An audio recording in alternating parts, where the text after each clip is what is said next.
या देवी सर्वभूतेषु शान्तिरूपेण संस्थिता। नमस्तस्यै नमस्तस्यै नमस्तस्यै नमो नमः। या देवी सर्वभूतेषु मां भवानी रूपेण संस्थिता। नमस्तस्यै नमस्तस्यै नमस्तस्यै नमो नमः। शिव समान कोई दाता नहीं, अनविपत विदारणहार।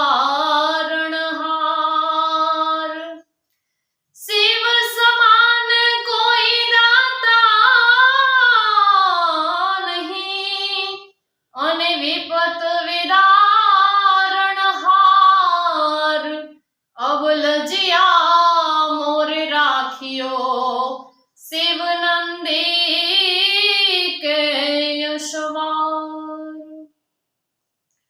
हर हर महादेव। ओम नमः शिवाय। આજે છઠ્ઠા ભાગની અંદર આપણે શિવ કથામાં દક્ષના આ યજ્ઞમાં ભગવાન શંકરની હાજરી ન હતી એ કથા સાંભળશું।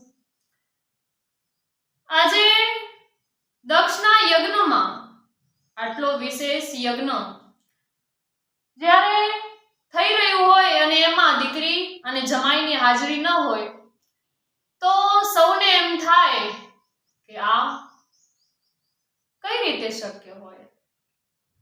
બધાને વિચાર થાય। આજે આપણે જોઈએ કે આપણા ઘરની અંદર નાનકડી એવી સત્યનારાયણ ભગવાનની કથા હોય, સામાન્ય ઘર પૂરતી રાખવામાં આવી હોય, તોય પણ ઘરની દીકરી ન દેખાય તો સૌ પૂછે કે કેમ તમારે ત્યાં દીકરી તમારી નથી આવી। આવું જ કંઈક આજે શિવ કથાની અંદર બન્યું। દક્ષના આ યજ્ઞમાં ભગવાન શંકરની હાજરી ન હતી, તેથી દધીચી ઋષિ પણ અત્યંત દુઃખી થઈ અને કહેવા લાગ્યા છે કે આ યજ્ઞમાં પિનાક પાણીનું પધારવું અત્યંત આવશ્યક છે। હે દેવેશ્વરો, સતી સહિત મહાદેવ અહીં પધારશે તો આ સર્વ પ્રસંગ પૂર્ણ અને પવિત્ર કલ્યાણકારી થશે, કારણ કે એમના પુનિત પગલાથી સારું એ કાર્ય પુણ્યમય બને। અને દક્ષે કહ્યું કે વિષ્ણુ સર્વદેવોનું મૂળ છે, જેમાં સનાતન ધર્મ રહેલો છે। તેઓ ઉપસ્થિત છે તો પછી યજ્ઞ કાર્યમાં અપૂર્ણતા ક્યાંથી રહે। દક્ષને અભિમાન છે, માટે દધીજી આપ સર્વને મળીને હે મહાયજ્ઞને સફળ બનાવવાનો એવી મારી નમ્ર પ્રાર્થના છે, એવું દક્ષે કહ્યું। બ્રહ્માએ એક વખત દેવીઓને પ્રસન્ન કરી અને પોતાનું કાર્ય પરિપૂર્ણ કરવાનું કામ પોતાના પુત્રો મનુ, સંકાદિક, દક્ષ વગેરેને સોંપ્યું। પુત્રોએ કરેલી સેવા પૂજાથી પરાશક્તિ પ્રસન્ન થયા। જ્યારે દક્ષે પોતાની પુત્રી ઉમાને શિવ સાથે પરણાવ્યા તે શુભ પ્રસંગે દુર્વાસા મુનિ પણ પધાર્યા। તેમણે દક્ષને પોતાની માળા ભેટ હતી। આ માળા દક્ષ પોતાના શયનખંડમાં જ્યારે ને ત્યારે નજરે પડે એમ રાખતા દક્ષને શિવજીએ પ્રત્યે અણગમો અને અનાદર આવ્યા। આ પરિસ્થિતિમાં દક્ષે એક મહાન યજ્ઞનું આયોજન કર્યું।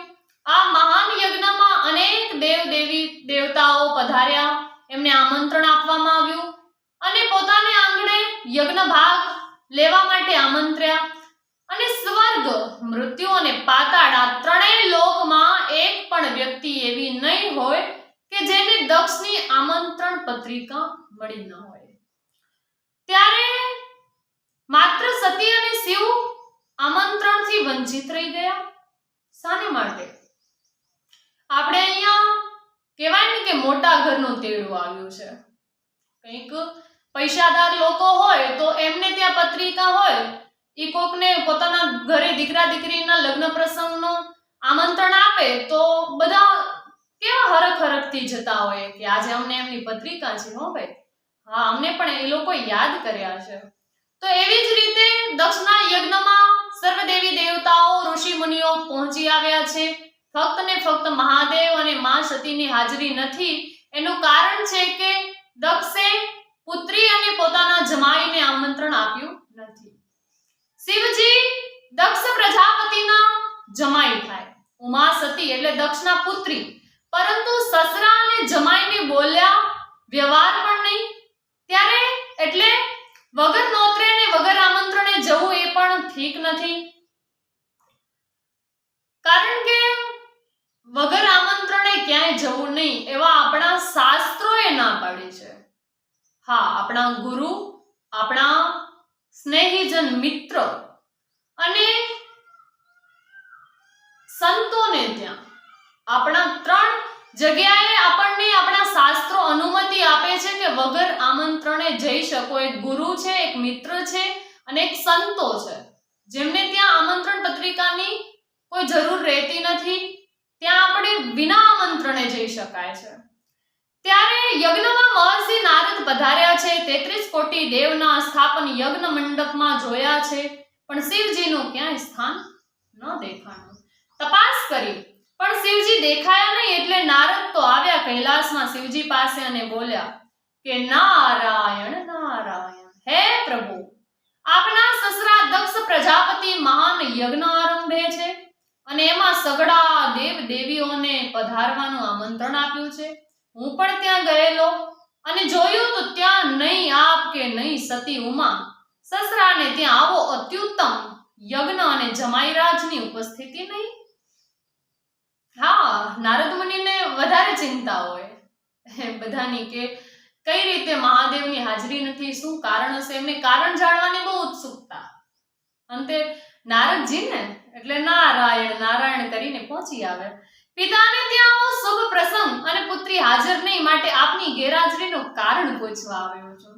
સદાશિવ અને ઉમાદેવીના આમંત્રણથી વંચિત રાખ્યા તેનું કારણ એવું છે કે સુત મુનિ કહે છે કે એક સમયે સર્વ મુનિવર્યોએ પ્રયાગ ક્ષેત્રમાં એકત્ર થઈ અને એક મહાન યજ્ઞનું આયોજન કર્યું હતું અને બ્રહ્માજી પોતાના વેદ શાસ્ત્રો સહિત ત્યાં ઉપસ્થિત હતા. ભગવાન શંકર પણ ત્યાં ઉપસ્થિત. એટલે પ્રજાપતિઓએ કરેલ આ યજ્ઞમાં દક્ષ પણ પધાર્યા. દક્ષ તો પ્રજાપતિના અધિપતિ હતા, તેથી સર્વ સભાસદોએ ઊભા થઈ તેમનું અભિવાદન કર્યું હતું. દક્ષે પિતામહને પ્રણામ કર્યા. તેમણે જોયું કે સભામાં શંકર પણ હાજર હતા, પણ શિવજી ઊભા ન થયા, એટલે માન ન આપ્યું, અભિવાદન કર્યું નહીં. તેથી એમને એ ખટખટો એમના મનમાં રહી ગયો. આજે આપણે જોઈએ છે કે ક્યાંક એવું મોટું કાર્યક્રમ હોય, કોકને ત્યાં લગ્ન પ્રસંગનું આયોજન હોય અને એ લોકો, ઘરના લોકો, જ્યારે ઘરનો કોઈ સભ્ય આપણને ન બોલાવે તો આપણને પણ એમ થાય કે આપણે આટલું ટાઈમ કાઢીને એમના માટે ગયા, પણ એમણે આપણી તરફ એક દ્રષ્ટિ પણ ન આપી, આપણને એમ પણ ન કીધું કે તમે આવ્યા, પધાર્યા, ભલે આવ્યા, જય માતાજી, હર હર મહાદેવ, કંઈ પણ નહીં. એવું કંઈ એમના અંદર ભાવ ન દેખાણો. ત્યારે એમ થાય કે આપણે અહીંયા ખોટા આવી ગયા છીએ. એવો વિચાર ઘણી વખત થતું હોય, ઘણા કાર્યક્રમોમાં આપણે જતા હોઈએ તો એવું જ કંઈક દક્ષને થયું. ત્યારે દક્ષ ગર્વિષ્ઠ અને અભિમાની બન્યો. એનામાં અભિમાન આવ્યો કે શિવજી ઊભા શું કેમ ન થયા, મને માન ન આપ્યું, આટલા બધા લોકોએ મને માન આપ્યું અને શિવજી તરફથી કોઈ માન ન મળ્યું. એટલે શિવજી પર ક્રોધ આવ્યો છે એમને. તે બોલ્યા કે આ શંકર દુર્જન જેવા કામ કેમ કરે છે. ત્યારે સ્મશાનમાં રહેનારા પ્રેતો અને પિશાચોથી વીંટળાયેલા તેઓ મને પ્રણામ પણ કરતા નથી. તેમણે વિધિ રહિત બનીને ધર્મ નીતિને દૂષણ લગાડ્યું છે, માટે હું તેમને શ્રાપ આપીશ. યજ્ઞમાં આ રુદ્રનો બહિષ્કાર થશે અને તેમને દેવોની સાથે યજ્ઞ ભાગ અપાશે નહીં. ભગવાન શંકર જેવા સમર્થ દેવ પ્રત્યે દક્ષના દિલમાં આ હળાહળ અપમાનથી વેર ભાવની વૃત્તિ જન્મી હતી. વળી આપણે હમણાં કહ્યું તેમ કે બીજું કારણ એ પણ હતું કે સતી અને શિવના લગ્ન પ્રસંગે દુર્વાસા મુનિ ઉપસ્થિત હતા. અને તેમણે દક્ષને આપેલ પ્રસાદીની માળા તેઓ યોગ્ય સ્થાને રાખતા નહીં, તેથી શિવજીએ આ અંગે દક્ષને સૂચન કર્યું હતું. સલાહ આપે એ માણસ ઓમે ન ગમે આપણને. કોઈ સાચી સલાહ આપે કે આમ નહીં ને આમ કરો તો વધારે સારું રહેશે, તો આપણને એમ થાય કે ઈ આપણને શીખવી ગયું, ઈ આપણને સલાહ આપે, હું કઈ એટલું સમર્થ નથી. એવા વિચારો આપણા સૌની અંદર આવતા હોય છે. એટલે ક્યાંક ને ક્યાંક આપણા ઈ અભિમાનને આપણે ક્યાંક સાઈડમાં મૂકી દઈએ તો આપણે ચોક્કસપણે આગળ વધી શકીએ છીએ અને આપણા ભવિષ્ય માટે સોનેરી સીડી ઘડી શકીએ. આ માળા યોગ્ય સ્થાને જગ્યાએ રાખો એવું મહાદેવે દક્ષને કીધું. એટલે તેથી તેમની શિવજી પ્રત્યેની અણગમો ઉત્પન્ન થવા લાગી હતી. દક્ષે શિવજીને શ્રાપ આપવા તત્પરતા દાખવી તે જ શિવજી પ્રત્યે અયોગ્ય શબ્દો ઉચ્ચાર્યા. તેથી નંદીશ્વર અતિ કોપાયમાન થયા અને કહ્યું કે હે દક્ષ, તે મારા સ્વામીને યજ્ઞથી બહિષ્કૃત કેમ કર્યો? શિવજીનું સ્મરણ કરવા માત્રથી તો યજ્ઞ સફળ થાય છે. તે મહાપ્રભુ શિવજીને શ્રાપ આપી તેમની મસ્કરી કરી.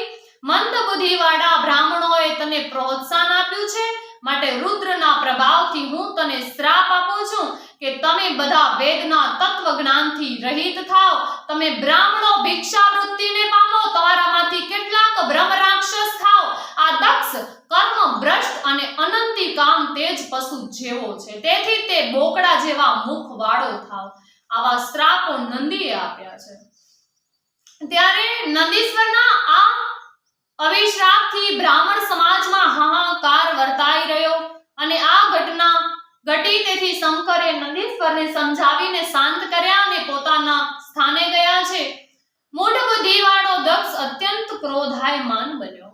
તે પણ શિવજીની નિંદા કરતો કરતો સ્વસ્થાને ગયો. એકદા તું મુને તેન યજ્ઞ પ્રારંભ્યો મહાન, ત્રતાહસ્તાસ ગદા સર્વ દીક્ષિતેન સુરશર્ય. ત્યારે નારદજીએ જ્યારે સતી અને શિવની મુલાકાત લીધી ત્યારે તેમણે કહ્યું કે હે સતી, પિતાને ત્યાં જવું એમાં આમંત્રણની અપેક્ષા રખાય નહીં. નારાયણ નારાયણ. નારદજી એવી સલાહ આપે છે કે હે માં પાર્વતી, તમારે ત્યાં પિતાને ત્યાં આટલો મોટો અવસર, આટલું મોટું યજ્ઞનો પ્રારંભ થવા જઈ રહ્યું છે, ત્યારે પિતાએ કદાચ તમને આમંત્રણ પત્રિકા ન આપી હોય તો પણ કશો વાંધો નથી, તમે જઈ શકો છો માં. પિતાને ઘેર આમંત્રણની આશા ન હોય. ત્યારે સતીએ કહ્યું કે હે દેવર્ષિ નારદ, હું યજ્ઞમાં જવાની જ તૈયારી કરું છું. નારાયણ નારાયણ કરતા નારદજી તો અદૃશ્ય થઈ ગયા છે. સતીને તો પિતાના યજ્ઞમાં ઉપસ્થિત રહેવાની અદમ્ય ઈચ્છા થઈ છે.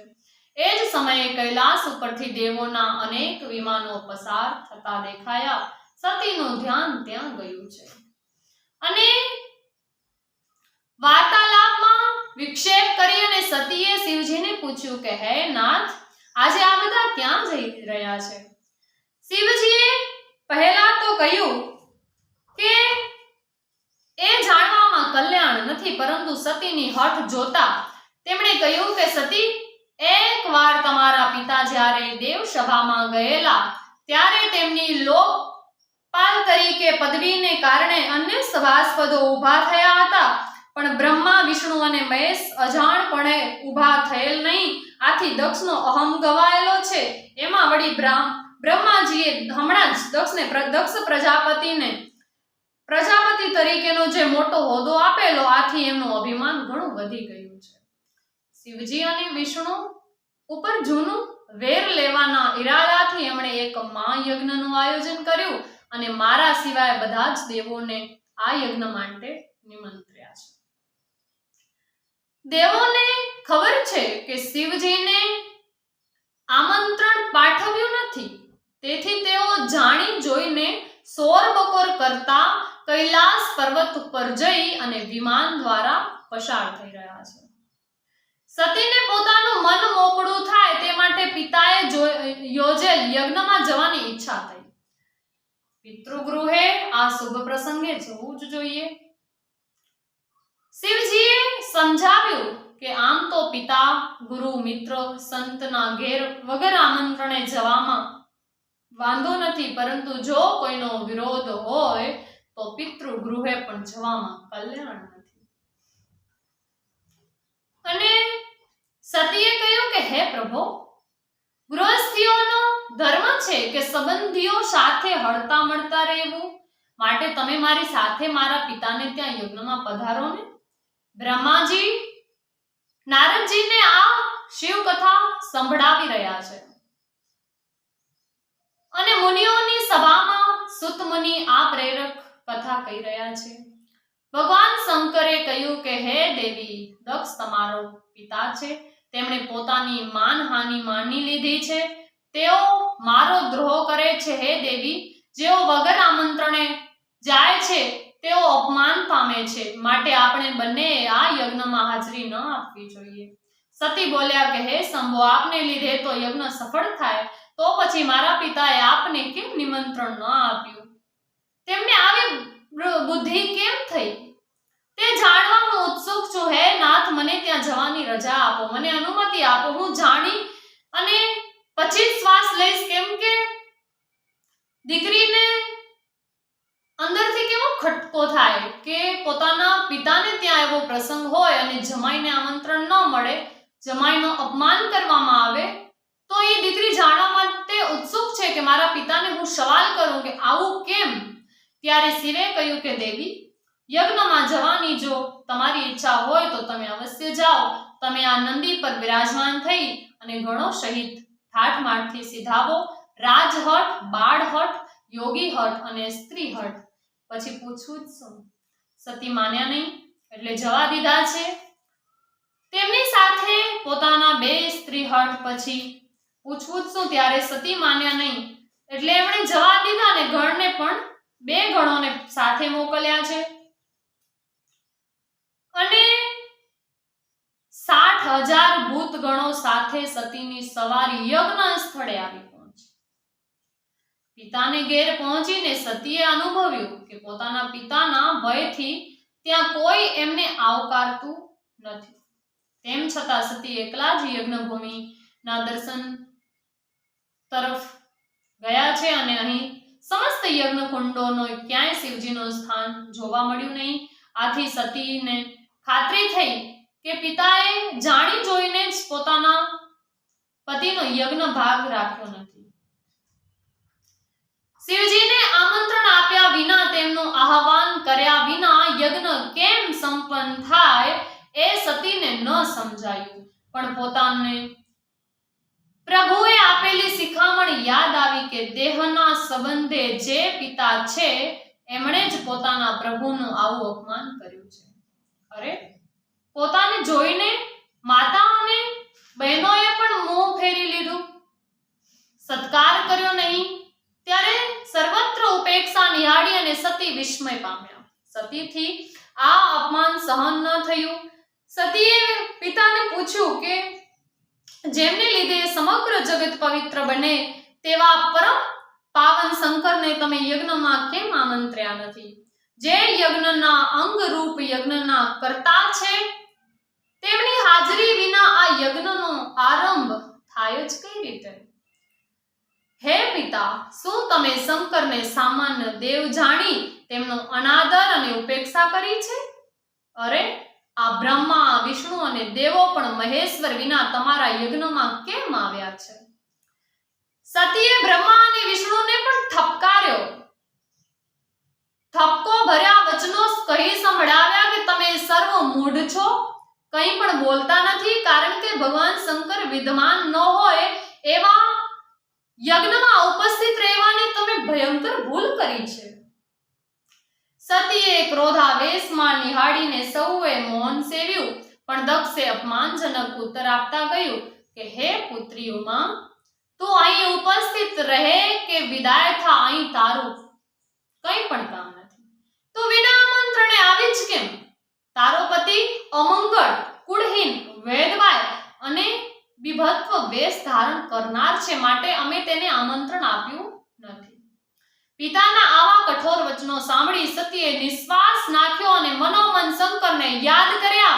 સતીએ કહ્યું કે હે પિતા, તમે મારા પતિદેવનો હળાહળ તિરસ્કાર કર્યો છે, માટે મારે જીવવું નકામું છે. હું અગ્નિમાં પ્રવેશ કરી આત્મવિલોપન કરીશ છે. આટલું કહીને સતી શાંત થયા અને મનોમન એકાગ્ર ચિત્તે શિવજીનું સ્મરણ કરવા લાગ્યા છે.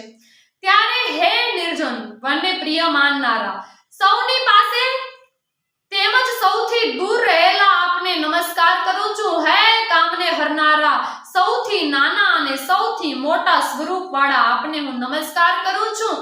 આ બધું આપ જ છો તેમ સમજી સર્વ સ્વરૂપ અને કલ્યાણ સ્વરૂપ આપને નમસ્કાર કરું છું.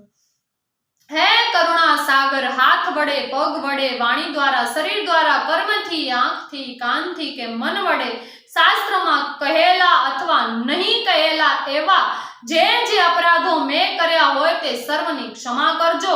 આ પ્રમાણે પ્રાર્થના કરી અને સતીએ યજ્ઞશાળામાં જ યોગાગ્નિ પોતાનો દેહ ભસ્મીભૂત કરી જીવનનો અંત આણ્યો.